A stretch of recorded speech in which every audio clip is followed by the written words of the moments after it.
Boa noite. Muito bom estar com vocês mais uma vez. Mais prazer ainda é estar aqui ministrando esta palavra, mas como de costume,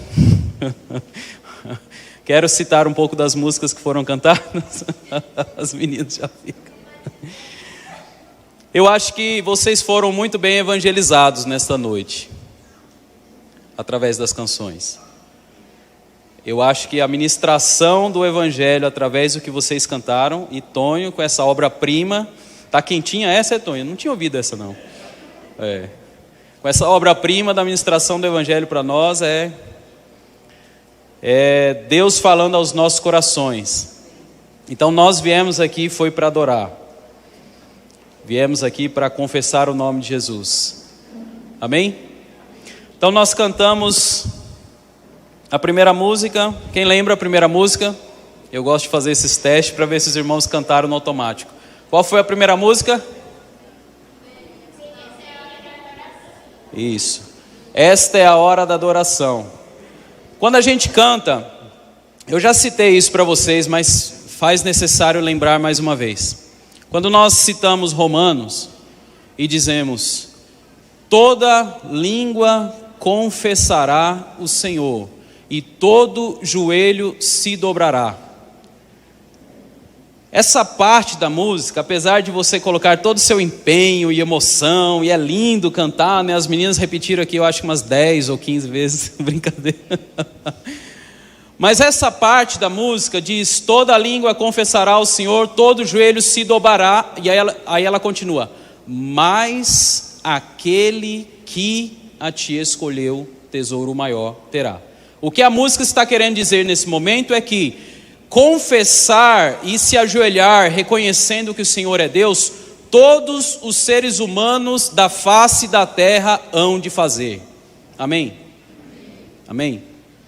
Então, faça o favor, já adianta a sua parte, confessa aí que Jesus é o Senhor. Amém?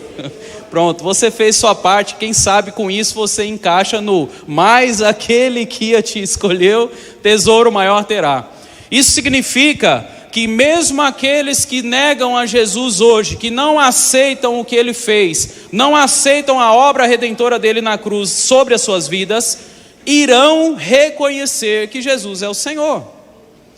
Apesar da gente cantar isso como uma forma muito linda, você já reconheceu que Jesus é o Senhor. Então este versículo ele não está impondo nada sobre você, uma vez que você já faz parte daqueles que escolheu e terá tesouro maior. Essa parte da Bíblia é uma dura parte que diz respeito àqueles que não fizeram isso, e no dia do Senhor, no dia em que o Senhor pisar nesta terra, terão que fazer, mas não mais para a sua salvação. Então eu te aconselho, mediante ao evangelismo que foi feito aqui através das canções, que se você ainda não aderiu a esse Jesus maravilhoso, que morreu por você, que ressuscitou por você e proporcionou uma vida eterna na condição de salvo perante Ele, aceite nesta noite, reconheça Ele nesta noite. É melhor você fazer agora do que no dia do Senhor Jesus, porque este dia será terrível. Esse dia será extremamente difícil para muitas pessoas aqui na terra. Então, se você foi convidado a estar aqui, a música do Tonho fala que alguém convidou o rapaz com dificuldade para vir, né, para o culto. Então, se você foi convidado por um irmão para vir ao culto, não perca a oportunidade que se chama hoje sobre a sua vida. Renuncie todas as suas paixões e pecados e reconheça Jesus como Senhor e Salvador da sua vida. Amém? Qual foi a segunda canção? A segunda canção, ela coloca uma condição de que eu não vivo, eu não tenho condições nenhuma de viver sem Jesus. Eu coloco que o Espírito é o meu respirar, e eu coloco que o Senhor é o meu pão. Tudo que eu preciso para viver tem a ver com respirar e comer. Logo, se eu não tenho essas duas coisas, eu morro. E é isso que a música diz. Então, nós dependemos unicamente e constantemente do Senhor Jesus para que possamos viver. Você reconheceu isso no dia em que você desceu as águas e falou que Ele era o seu Salvador e que você naquele momento estava morrendo para viver novamente a vida que Ele propôs para você. Então, a partir deste momento, você depende muito do Senhor, constantemente dEle, para que exista vida dentro de você, uma vez que você reconheceu a sua morte. Amém? Sobre a música de Tonho, eu fiquei muito, sério mesmo, não estou brincando não, eu fiquei muito feliz com uma música dessa, uma música muito bem formatizada, muito bem encaixada, as frases muito bem feitas, e que Deus abençoe você nas ruas da cidade de Baixa Grande com essa música, para que muitas almas se convertam através do seu louvor, amém? Eu queria que os irmãos abrissem a Bíblia em Filipenses, capítulo 4, carta de Paulo aos Filipenses, capítulo 4,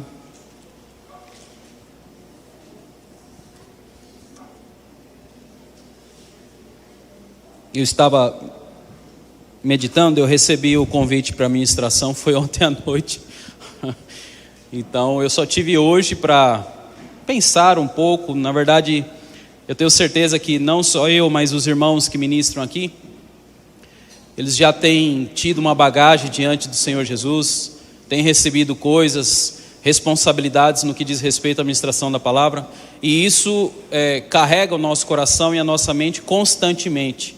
Então, não estamos vazios e procuramos nos encher um dia antes ou coisas nesse sentido, mas existe uma sintonia fina naquilo que o Espírito Santo quer ministrar às pessoas presentes aqui nessa noite. Você não saiu da sua casa por acaso, não foi assim, sei lá, de repente eu estava aqui.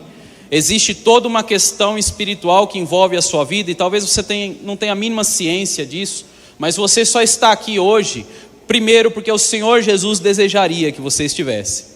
Ele desejou mesmo que você estivesse. Segundo, porque Ele fez tudo para que contribuísse para que esse momento acontecesse na sua vida, e você está aqui. Independente das circunstâncias, Ele trouxe você nessa noite. Então eu não creio no acaso. Eu não creio assim na coincidência. Eu creio que tudo está debaixo da soberania de Deus, e Ele guia todas as coisas conforme o seu querer, e a vontade dEle é boa, perfeita e agradável para todos os seres humanos na face da terra. Então você está aqui nessa noite, é a vontade maravilhosa de Deus que foi derramada sobre a sua vida, amém? Glória a Deus, glória a Deus. Filipenses 4, iremos ler somente o verso 6 e o verso 7, faremos algumas meditações na passagem. Carta de Paulo aos Filipenses, capítulo 4, versos 6 e 7, diz assim: Não andem ansiosos por coisa alguma, mas em tudo pela oração e súplicas, e com ação de graças apresente os seus pedidos a Deus, e a paz de Deus, que excede todo o entendimento, guardará o coração e a mente de vocês em Cristo Jesus. Eu quero orar por você, abaixe sua cabeça. Jesus, estamos aqui nesta noite, viemos te contemplar, viemos te adorar, louvamos o teu nome aqui, Senhor, reconhecemos o teu senhorio sobre as nossas vidas, carecemos de mais revelação de quem é a tua pessoa, do tamanho da tua obra sobre nós, para que isso reverta em louvor dos nossos lábios a ti, Senhor, pois tu és merecedor, Jesus. Tu és digno de receber todo louvor, toda honra e toda glória, como já foi cantado, como já foi falado aqui nesta noite, Senhor. Nós queremos nesta noite, Jesus, que o Espírito Santo, um espírito de sabedoria, venha sobre a nossa mente, o nosso coração, Senhor Jesus, nos fazendo entender mais a Tua palavra, nos fazendo não só escutar, mas que essa palavra penetre o mais profundo do nosso ser. Queremos ser libertos, queremos receber paz, queremos receber cura nesta noite, através da ministração da Tua palavra, Senhor. Vem sobre nós nesta noite, fique à vontade, que o culto é para a Tua glória, Senhor Jesus. Amém. Irmãos, existe uma grande preocupação, eu estou falando do mundo por enquanto, daqui a pouco a gente entra na parte cristã. Existe uma grande preocupação no mundo com o que tem acontecido com as vidas no que diz respeito a preocupações. Eu estava estudando um pouco e percebi, eu vou falar alguns números para vocês, números oficiais, e alguns números também são especulativos, porque não existe como provar exatamente isso, mas para você ter uma ideia, de suicídio durante um ano todo, no mundo todo, segundo a OMS, morre mais de 700 milhões de pessoas. E você fala assim, nossa, isso é muito grande. Realmente é muito grande. No mundo todo, 700 milhões de pessoas se suicidam. E isso é muito impactante. No ano de 2021, já período de pandemia, segundo a mesma OMS, foram vendidos somente no Brasil mais de 100 milhões de caixas de antidepressivo para os brasileiros. Mais de 100 milhões de caixas de remédios para a depressão. No Brasil, somente no Brasil. Isso significou um aumento de estatística de quase 100% em relação ao ano de 2019, um pouco antes da pandemia, onde venderam-se no Brasil mais ou menos 55 milhões de caixas para os brasileiros.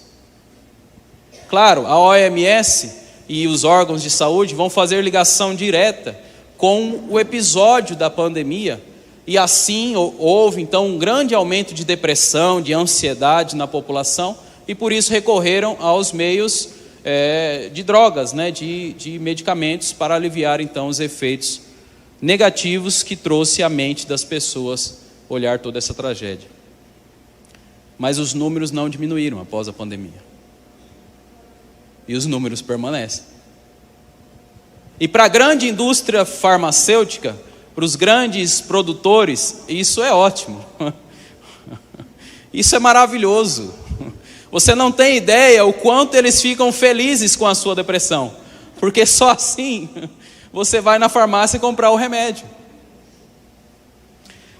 Até o atual momento, morreram 290 milhões de pessoas de suicídio. Nós estamos mês de abril.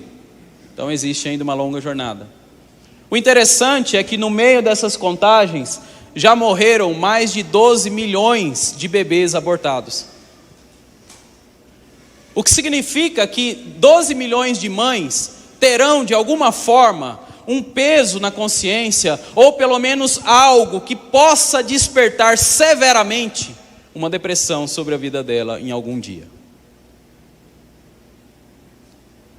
Porque nada que se faz aqui nesta terra passa ileso, irmãos. Nada que você planta aqui não fica sem colher. Uma hora as coisas vêm à tona, o peso cai sobre você e você percebe tudo que foi feito. Isso é muito trágico. Então, existe uma grande indústria de entretenimento para que você não pense na sua vida, para que você de fato não reflita no que acontece no seu dia a dia, no que acontece dentro da sua casa, no que acontece com o seu marido, com os seus filhos, com a sua avó, sua mãe, sua tia, seu patrão, os funcionários que você tem, ou os amigos da escola, ou qualquer outra coisa. Existe uma grande concentração em fazer você não se concentrar com o que acontece com você. Porque isso seria extremamente prejudicial para o mundo, quando você olha de fato o caos que nós estamos vivendo. Porque se você olhar o caos que existe em você e ao redor de você, você vai recorrer somente a Deus, não tem outra alternativa. Não existe outra solução. Na terra não existe solução para o caos que nós estamos. E como eu gosto de lembrar os irmãos, nós estamos só no começo. Nós iniciamos com a pandemia um período muito severo de acontecimentos que virão, porque a palavra do Senhor Jesus disse que aconteceria. Nós falamos constantemente que Jesus está voltando. Banha leu aqui. Nós cantamos aqui. Todo joelho se dobrará. Que dia? No dia que ele vem. junto com essa vinda, existem vários eventos que vão acontecer antes dela. E que nós, eu, você, precisamos estar com a mente em paz, com a mente tranquila, com a mente sem preocupações desnecessárias. Às vezes acontecem coisas simples nas nossas vidas e nós nos desgastamos, nós desfalecemos em preocupações, em ansiedades, porque não existe, de certa forma, um preparo psicológico na nossa mente. E o mundo ele não vê solução em Jesus, por isso se produz tanto. Aliás, quantos de nós estamos tragados pelo entretenimento que o mundo produz? Quantos de nós temos achado escape? Naquela hora, naquele momento, em que você vai dar de cara com aquela situação, e você simplesmente liga o seu WhatsApp, o seu Instagram, e começa a esquecer do mundo ali, esquecer de todas as coisas, porque a vida das pessoas através do celular, a vida aparente das pessoas através do celular, não traz para você o peso dos problemas que cada uma dessas pessoas enfrenta. E é gostoso ser aliviado assim. É gostoso quando você não enxerga a sua atual situação para ver o benefício, ou pelo menos a aparência, da alegria que aparece da vida das pessoas através das redes sociais. Mas só você sabe quando a segunda-feira amanhece e todas as coisas estão ali do mesmo jeito que você deixou. Você esqueceu, mas elas não esqueceram de você. Elas estão ali para você enfrentar todos os dias. Quantos problemas nós teríamos aqui nesta noite se fôssemos falar nesse microfone?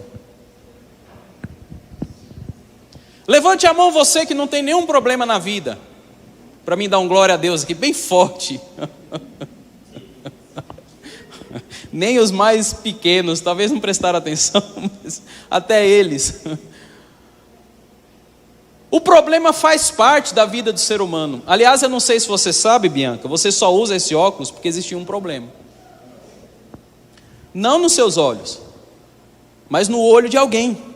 E ele começou agora a pensar como é que fazia para resolver o problema do olho dele. E Deus deu sabedoria, criou o óculos.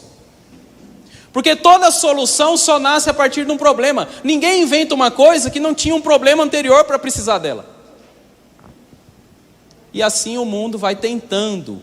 E ele conseguiu, durante muito tempo, nos envolver de forma que os nossos problemas foram, de certa forma, amenizados. Mas você percebe que já não está mais dando conta? Quantas pessoas você conhece que já não está mais satisfeito somente com a rede social, com os celulares modernos, com qualquer coisa que relacione com os bens materiais que ela tem? Eu conheço uma pessoa em Baixa Grande, claro que eu não vou citar o nome, que tem muitos recursos. Mas essa semana eu estava junto dessa pessoa e nós começamos a conversar algumas coisas. E eu percebi o quanto ela é pobre em relação àquilo que aparenta ter. Pobre interiormente, parece que a pessoa não tem nada, parece que existe um oco dentro dela. Parece que tudo que ela tem a ver só com o que ela financeiramente apresenta. Porque aquilo se tornou um grande problema para ela, é manter as finanças daquele nível. Então agora, toda a vida dela se concentra em escalar mais e mais, ou pelo menos manter aquele patamar. Mas o interior, a vida sentimental, tudo isso foi sacrificado em prol disso. Então existe esse grande problema no mundo. Mas agora eu queria falar com você. Quantos de nós, cristãos, fazemos parte desse número exorbitante de compras de antidepressivo do ano de 2021? Quantos de nós cristãos estamos aqui nesta noite? Eu não sei, não veio assim, veio a palavra do Senhor e disse... Quantos de nós cristãos estamos aqui nesta noite e no nosso interior nós estamos desesperados, desfalecidos, desanimados, extremamente quebrados, extremamente abalados por situações, por circunstâncias, quer seja relacional, quer seja financeira, quer seja qualquer coisa. Quantos de nós estamos aqui como um último ato de esperança, talvez? Você também na sua casa, eu esqueço sempre que tem gente na casa. Quantos de vocês têm ligado a sua TV, assistido uma palestra, tentado de alguma forma ouvir alguma coisa que contorne essa situação, que faça um plim na sua vida e as coisas mudem? Quantas vezes nós ouvimos a proposta de um evangelho que iria modificar a sua vida do dia para a noite? Diz amém quem ouviu essa proposta. Todos nós praticamente ouvimos isso. Você estava no fim do poço. Tony cantou aqui, o coitado do cara, né? Ele estava na última dele. E o cara chegou, fez uma proposta: Jesus vai resolver tudo isso aí. Resolveu, não resolveu, Tony? Amém. Mas se resolveu, por que você faz parte desse número de antidepressivos?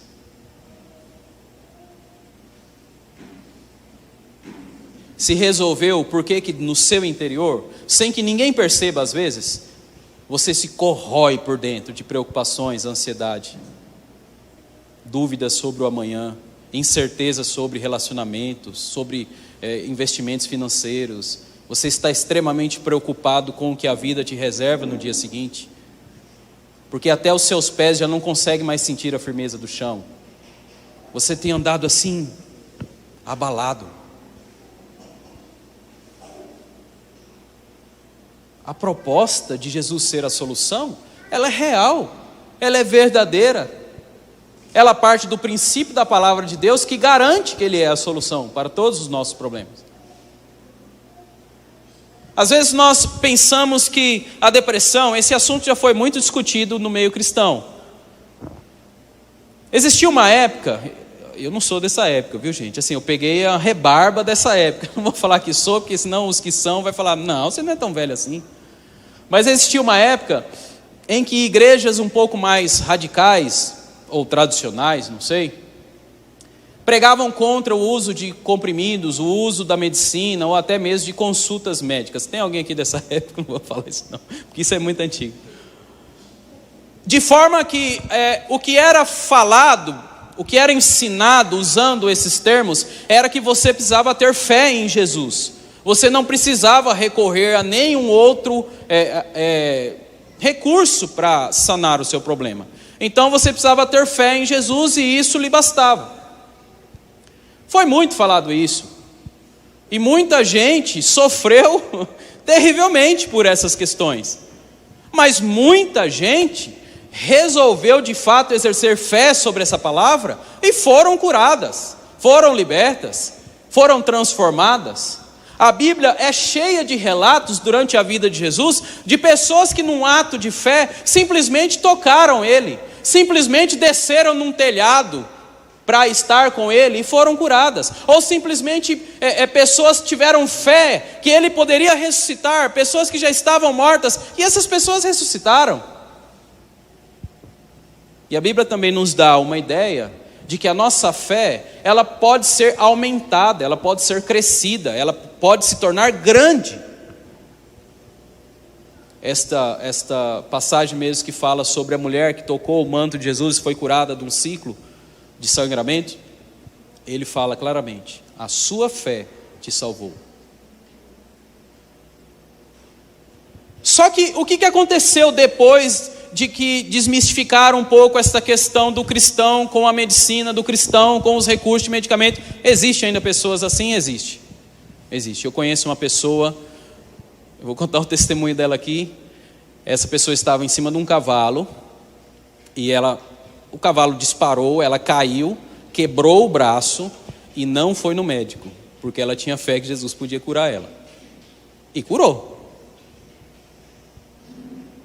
Mas é muita fé, né? Eu quebrei a minha perna, a dor, não é legal de ter fé nessa hora, não. Nessa hora a gente quer um recurso. Mas o que aconteceu? Aconteceu então agora de que durante um período os cristãos começaram a discutir se a depressão, a ansiedade, o excesso de preocupação na vida do cristão era então um caso de usar a medicina ou não. Aí eu deixo essa pergunta. Obrigado, meu irmão. Jesus te abençoe com uma casa com piscina, viu?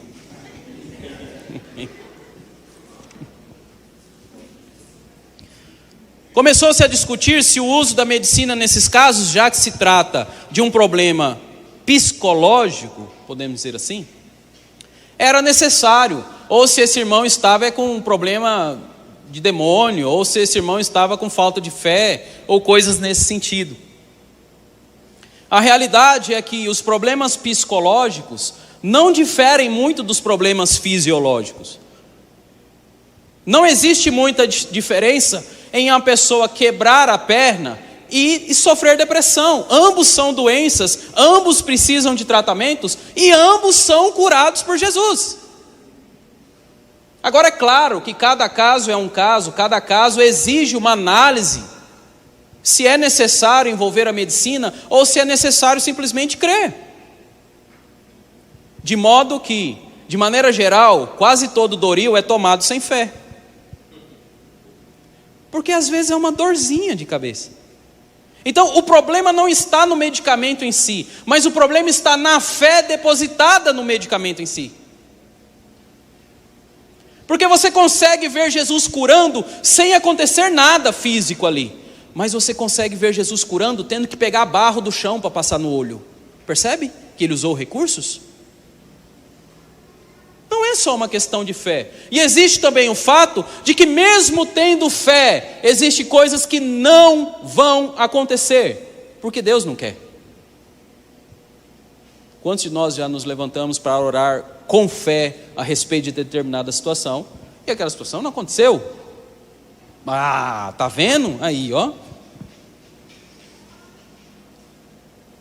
Mas nós precisamos ter fé de que Jesus cura, de que Jesus liberta, de que Ele tem poder para transformar a sua vida hoje, independente das circunstâncias. Nós precisamos exercer a nossa fé nessa questão. Só que nós fomos nos deixando levar. Nós começamos a normalizar as nossas dificuldades mediante ao que o mundo já considera normal.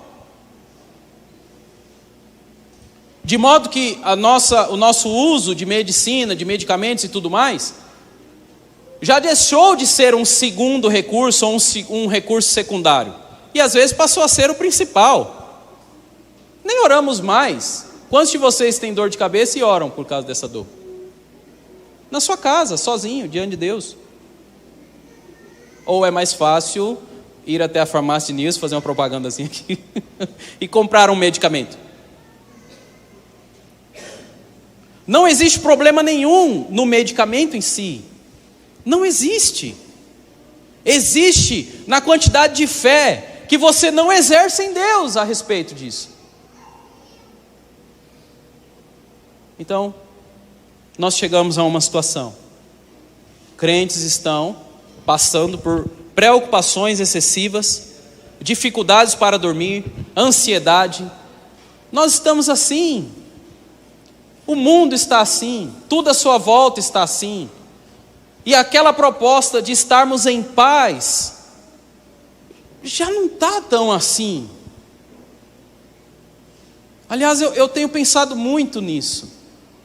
Que Jesus me falou de que eu chegaria até Ele e sentiria paz. Eu não teria mais preocupações porque Ele é a minha paz. Mas o problema não está no que Jesus propôs. O problema está em mim. Em não confiar na paz que excede todo o entendimento. Em não depositar de fato toda a minha vida, o meu esforço, as minhas preocupações aos pés de Jesus, como nós lemos o que Paulo falou em Filipenses.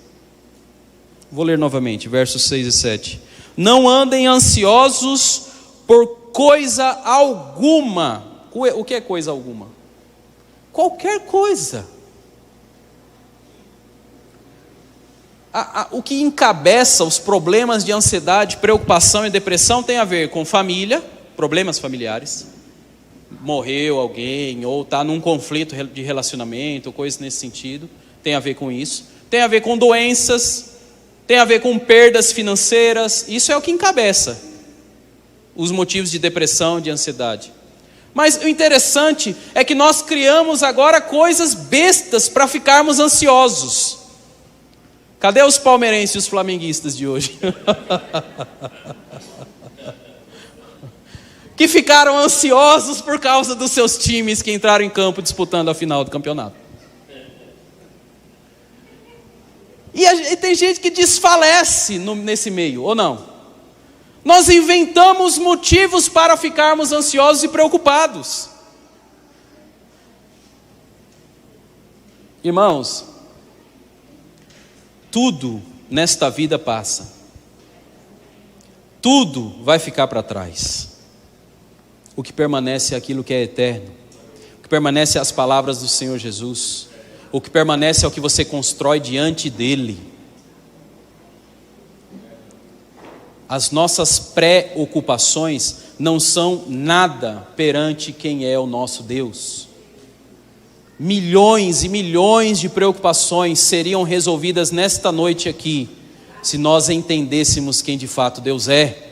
Se nós entendêssemos o poderio de Deus. As suas situações, por mais terrível que seja, não permanecem de pé diante de Deus.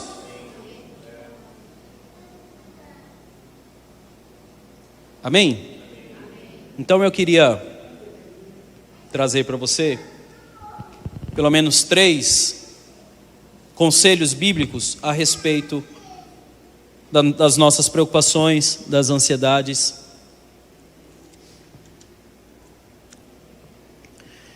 O primeiro conselho está em Mateus 6. Pode abrir sua Bíblia, por favor, em Mateus 6. Prometo ser rápido. Mateus capítulo 6. Eu já preguei essa palavra aqui, acho que umas 2 vezes. Iremos ler somente o verso 25. Palavras de Jesus, segundo o Evangelho de Mateus, capítulo 6. Verso 25, porque este ponto aqui engloba a maioria dos cristãos, porque no que diz respeito às coisas do mundo e os problemas que o mundo enfrenta, existem coisas que eles enfrentam que nós não enfrentamos mais. Existem problemas sérios de traição, de coisas muito mais avançadas no que diz respeito a pecados, que nós não enfrentamos mais. Mas esta questão aqui que Jesus vai tocar, nós enfrentamos mesmo. Leia comigo, por favor, verso 25.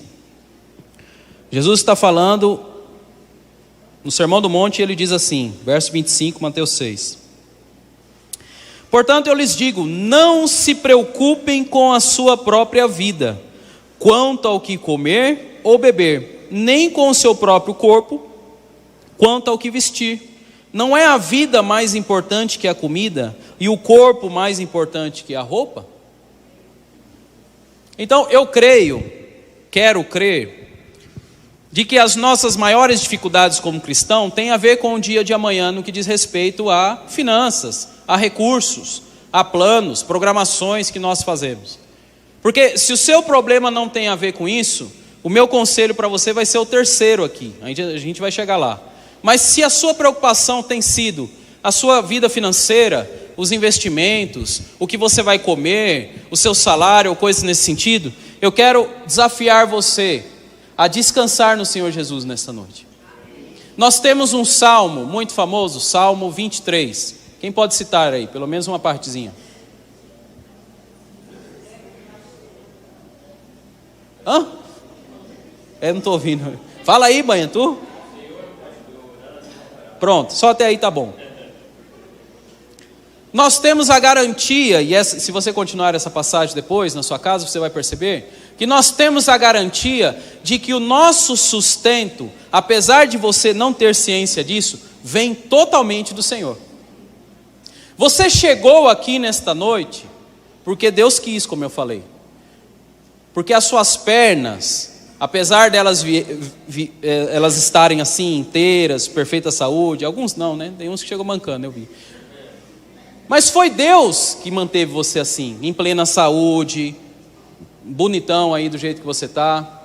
Então a misericórdia do Senhor se derrama sobre nós, de forma que algumas coisas nós percebemos, outras a gente não faz a mínima ideia. Você não faz a mínima ideia quantos livramentos Deus já trouxe sobre a sua vida. Quer seja de acidente, quer seja de qualquer doença, qualquer coisa, qualquer situação. Então, o que mostra, o que a passagem está querendo dizer, não é que se você descansar no Senhor, aí que de repente vai começar a acontecer os recursos na sua vida. Não, o Senhor já tem dado os recursos para você. É você que ainda não percebeu. Percebe isso? Ele te deu a saúde para trabalhar, Ele te deu os recursos necessários para você viver, gerenciar a sua casa. E mesmo aqueles que têm passado dificuldade, sabe aquela cesta básica que chegou aquele dia? O Senhor Jesus que te deu. O Senhor Jesus que tem mandado para você. Então, Deus não é um Deus que está no céu, olhando a dificuldade que se passa na terra, e está assim, vamos ver o que esse povo maluco vai fazer aí. Deus se compadece de todos nós, crentes e descrentes, de todos nós, porque Ele amou o mundo de tal maneira que deu o seu Filho unigênito, para que todo aquele que nele crê não pereça. O que nele crê não pereça, não isenta de que Ele deu a sua vida para todos, mesmo aqueles que não vão crer nele. Mas a gente às vezes cria um cenário de que o crente é o abençoado e o incrédulo é o amaldiçoado. Mas o sol nasce para justos e injustos. Amém? Então, o meu primeiro conselho para vocês, eu não quero me demorar, é que você descanse mais no Senhor. O descansar no Senhor foi o que você fez quando você reconheceu Ele como Senhor e Salvador de sua vida. Naquele dia você assumiu um compromisso de que você estava se entregando a Ele, porque você confiava de que Ele era suficiente para comandar a sua vida.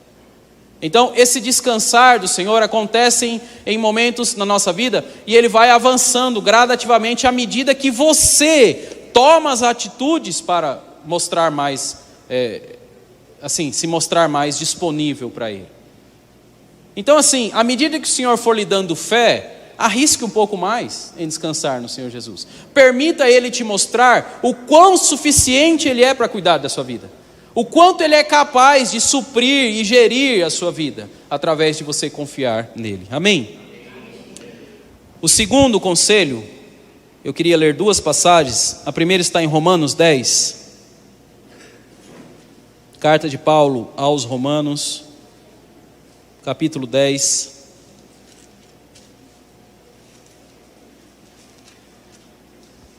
Iremos ler somente o verso 17.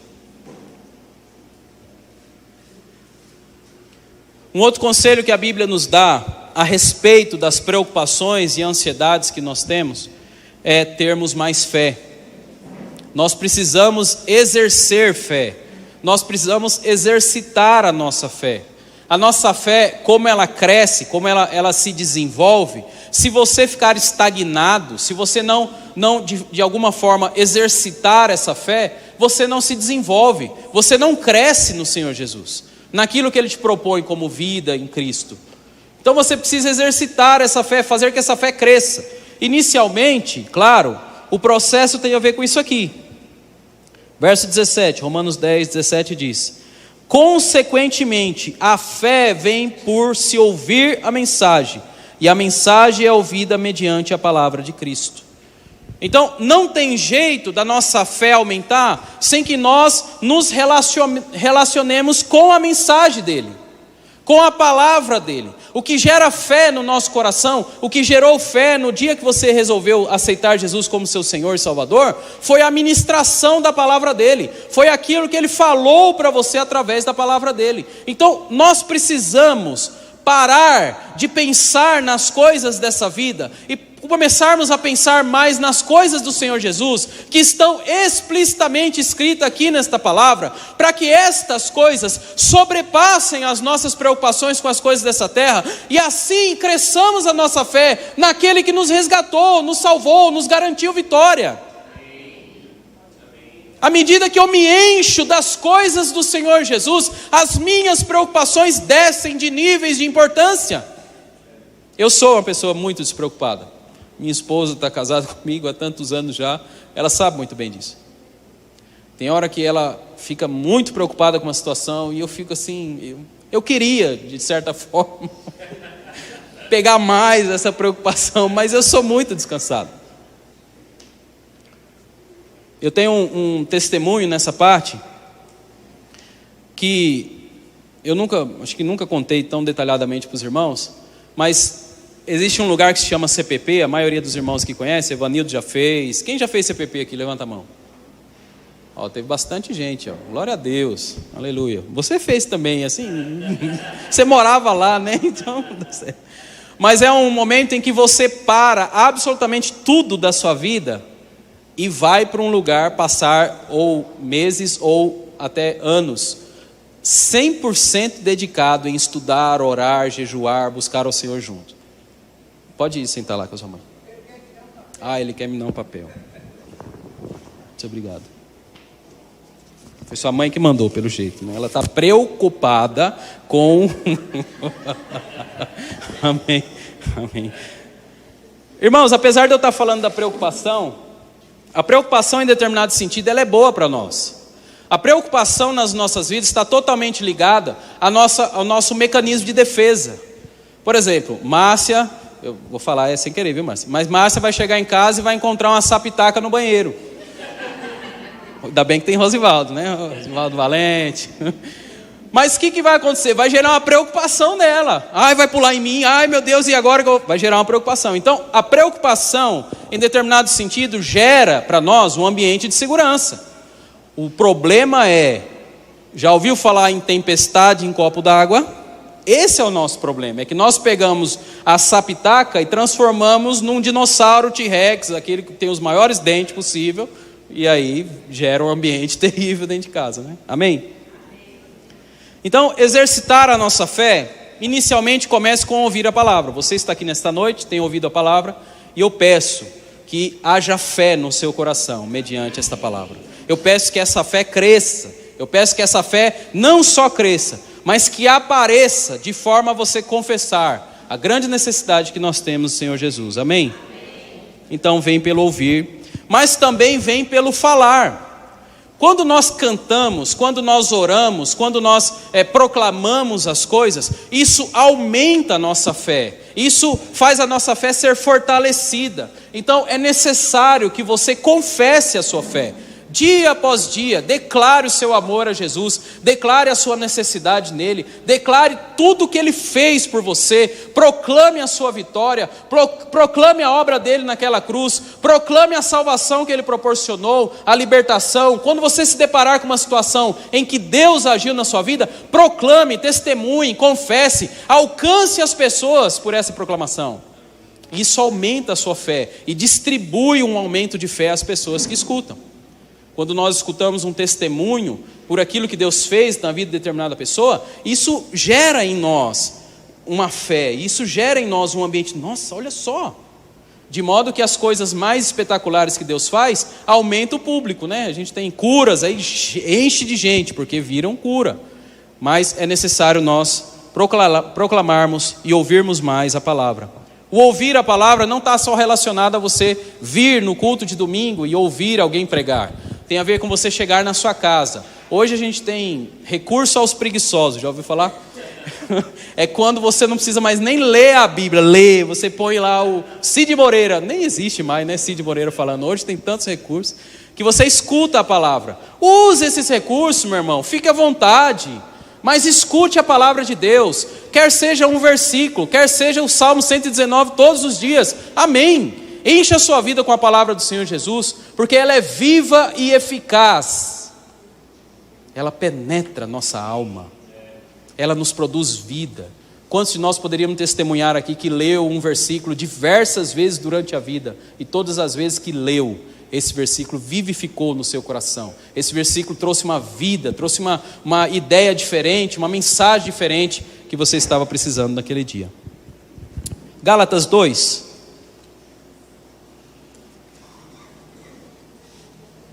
Gálatas não, desculpa irmãos, Tiago 2, verso 22.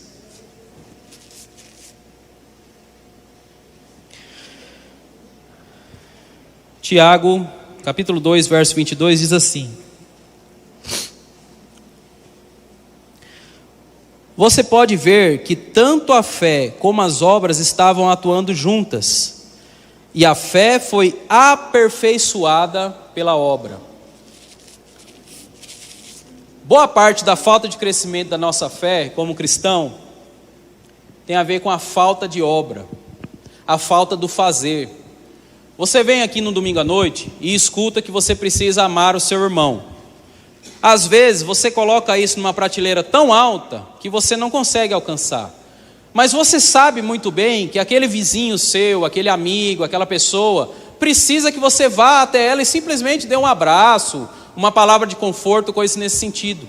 Então, quando você faz isso, aquilo que estava tão alto de ser alcançado começa a ficar mais acessível, mais palpável. Você percebe que amar uns aos outros é uma coisa muito mais prática e realista do que aquilo assim, só Jesus para ter amado todo mundo, né?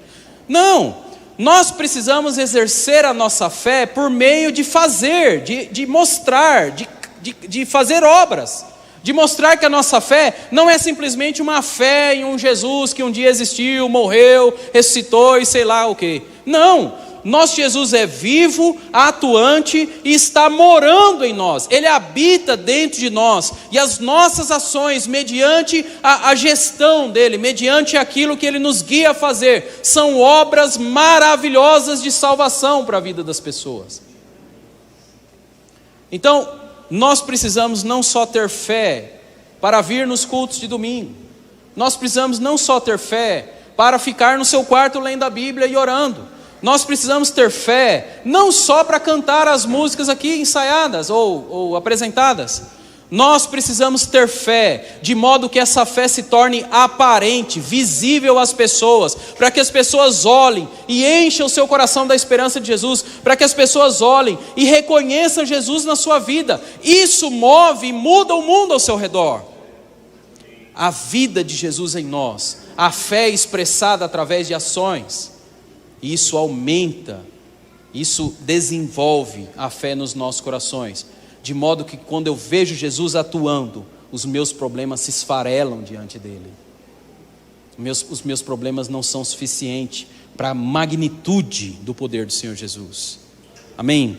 E por último, porque eu ainda quero ministrar sobre a vida de vocês,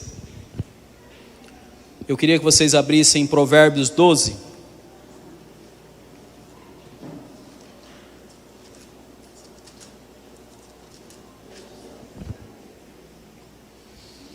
Provérbios capítulo 12, iremos ler somente o verso 25.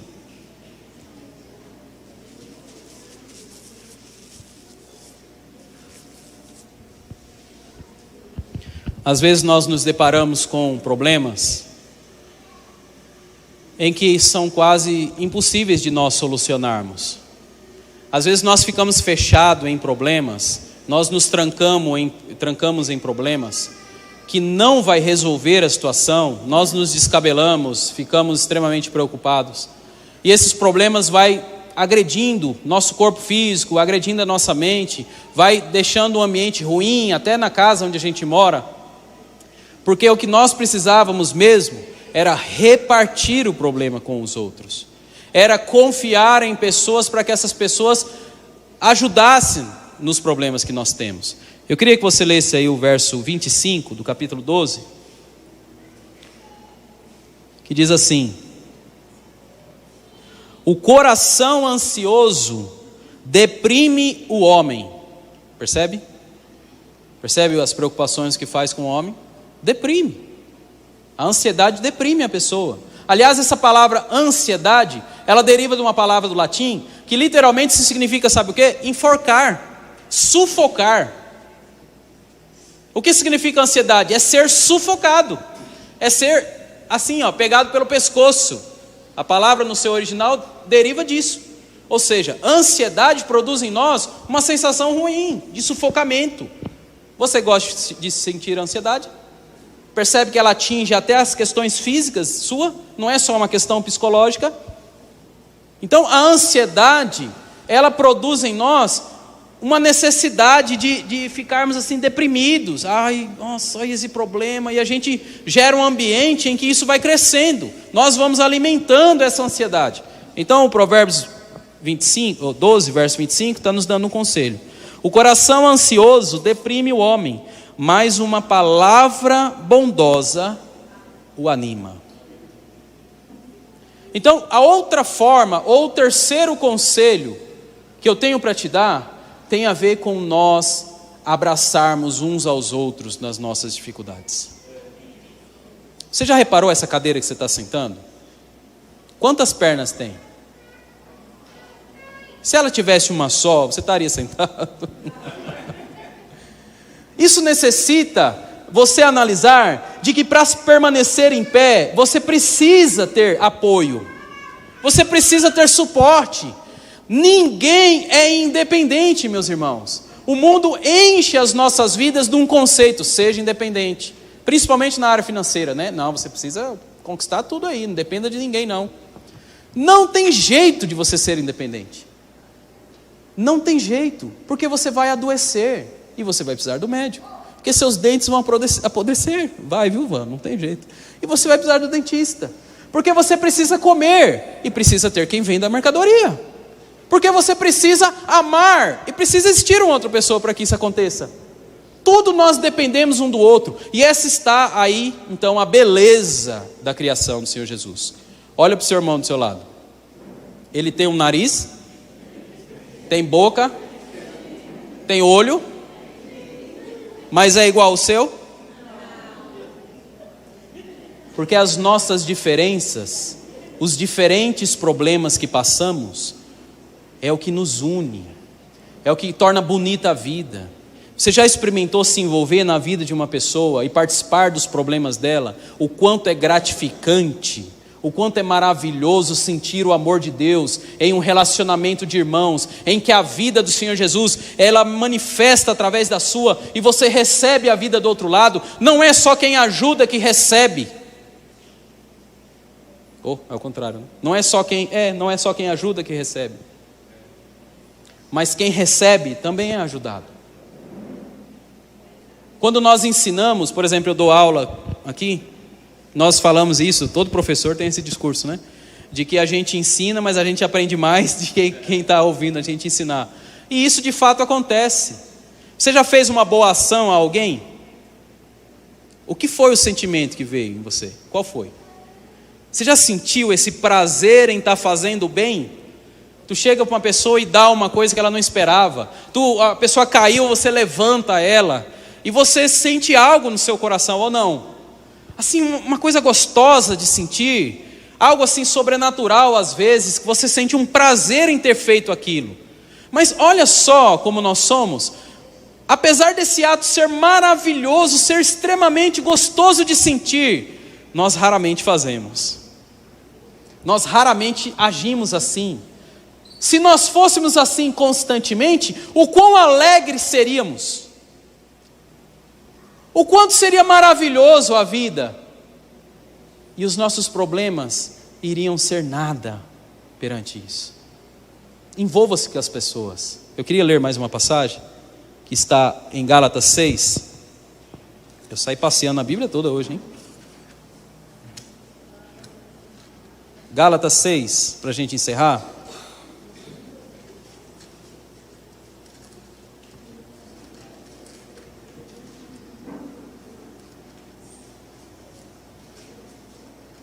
Mais uma carta de Paulo, Gálatas 6, somente o verso 2. Amém?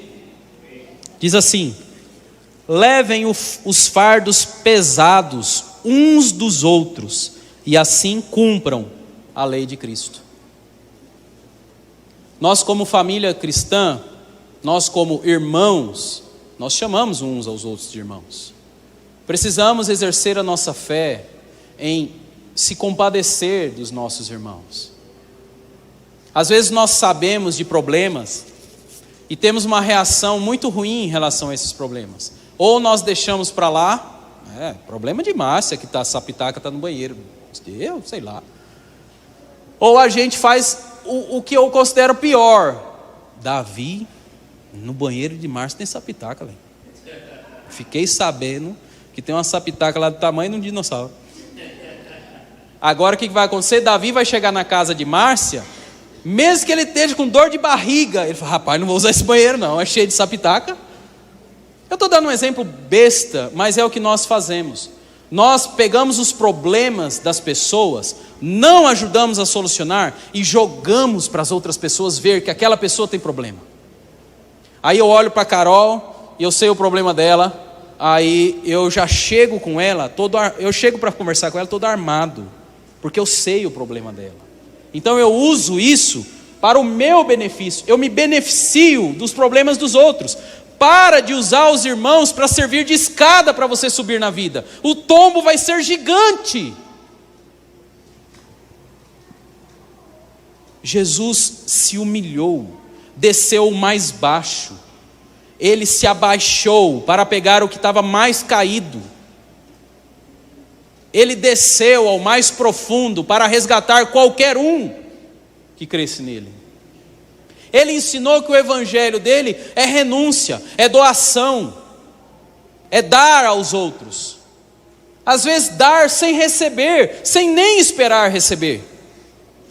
Porque aí está a beleza da vida, porque aí está o benefício da vida, porque aí está a graça de viver. É quando o amor sobrepassa as dificuldades, é quando as dificuldades não são maiores do que aquilo que está sendo revelado através do amor. Quantas dificuldades nós passamos como casal? Se não existir o compadecer um do outro, separa, meu irmão. Se não existir o ceder, não é, Banha? Se não existir, não é, Tonho? Se você não recuar em determinadas situações, não tem condições de permanecer juntos. Então eu queria que vocês saíssem daqui descansando mais em Deus, buscando aumentar a sua fé, exercendo essa fé através de obras para com os outros. E busque um irmão, um só. Busque um só. Busque aquela pessoa que você já sabe que está com aquele problema. Eu não sei qual é não, viu? Não me contaram ainda não. Mas pegue esse problema e zele dele como se fosse seu. Produza esse benefício na vida de mais uma pessoa. Porque os seus problemas vão se esfarelar perante essa ação. Faça isso. Faça isso. Encare os problemas do outro. Esqueça um pouquinho o seu. Não é desleixo nem nada disso, não. Seus problemas são importantes. E outra pessoa vai cuidar deles também junto com você. Leve os fardos uns dos outros. Nós moramos numa cidade pequena em que muitos dos nossos problemas foram jogados no ventilador e muita gente sabe. Eu tenho certeza que aqui existem pessoas que sabem o problema. Essa fila aqui tem pessoas que sabem o problema de alguém que está na fila de cá. E assim sucessivamente. E também lá no fundo. Não precisa você espalhar para ninguém.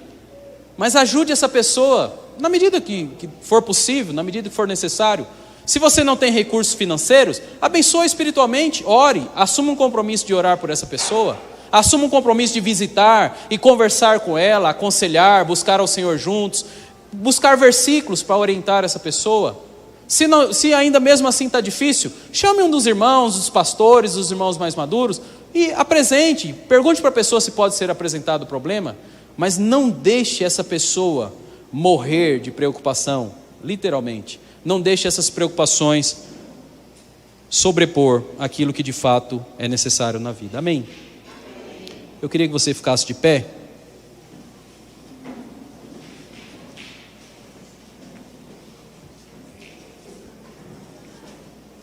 O Senhor Jesus, Ele não tinha motivo algum de vir à terra.